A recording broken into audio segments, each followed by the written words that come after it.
కేసీఆర్ వస్తే ఎందుకు భయం అవుతుంది అంటే కేసీఆర్ కు ఉన్నటువంటి సబ్జెక్ట్ నాలెడ్జ్ ఇంకా దీన్ని మించింది ఏం లేదు. కొంతమంది ఆయనకే మెరక అంటారు. ఏ మెరకనో ఒకసారి ఆయన గత స్పీచ్లు కానీ అసెంబ్లీలో ఆయన మాట్లాడిన విధానం కానీ చూడండి. ఇక ఉత్తగానే మాట్లాడేటోళ్ళు మస్తుగా మాట్లాడతారు. ఏమున్నది, ఆయన దగ్గర డేటా ఉంటేనే మాట్లాడతాడు, లెక్కలు ఉంటేనే చెప్తాడు, లేకపోతే ఎందుకు మాట్లాడతాడు.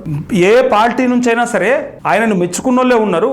ఆయన సబ్జెక్ట్ ని, ఆయన కమిట్మెంట్ ని లేదా ఆయన ఉద్యమ విధానాన్ని యాక్సెప్ట్ చేసిన వాళ్ళే ఉన్నారు. అట్లాంటి పరిస్థితులలో ఇలా ఈయన పోతే ఏమైతుంది అంటే మెయిన్ గా ఈయన అడిగిన ప్రశ్నల కాడ సమాధానం ఉండదు. కేసీఆర్ పోయి అడిగితే అసెంబ్లీలో వాళ్ళ దగ్గర సమాధానం ఉండదు. ఎందుకంటే టీఎంసీలకు ఎంత ఒప్పందం అయింది, గతంలో వాళ్ళు తీసుకున్నటువంటి నిర్ణయాలకు ఆ సాక్ష్యాలు అన్ని ఉంటాయి. కాబట్టి అవతల పక్క ఇలా అడిగితే సబ్జెక్ట్ ఉండి కరెక్ట్ గా గట్టిగా లేచి మాట్లాడేటోళ్ళు కూడా లేరు. గట్టిగా చెప్పాలంటే ఒక రేవంత్ రెడ్డి తప్ప ఎవరున్నారా అసలు చెప్పురి. ఒకళ్ళు లేచి గట్టిగా మాట్లాడతారు, కేసీఆర్ కరెక్ట్ గా కౌంటర్. రేవంత్ రెడ్డి కూడా కౌంటర్ ఎందుకు ఇస్తాడు? బూతులు తిట్టడానికో లేకపోతే వాళ్ళను అవమానపరచడానికో తప్ప ఇంకో దానికి కాదు. అందుకే కేసీఆర్ పోతే గుండాయిజ్ వస్తారన్నది అందుకోసమే. ఒకసారి పోయి మాట్లాడితే చూపిస్తాడు, అది కూడా చూపిస్తాడు. అదెందుకు తొందరపాటు, అది కూడా చూస్తారు.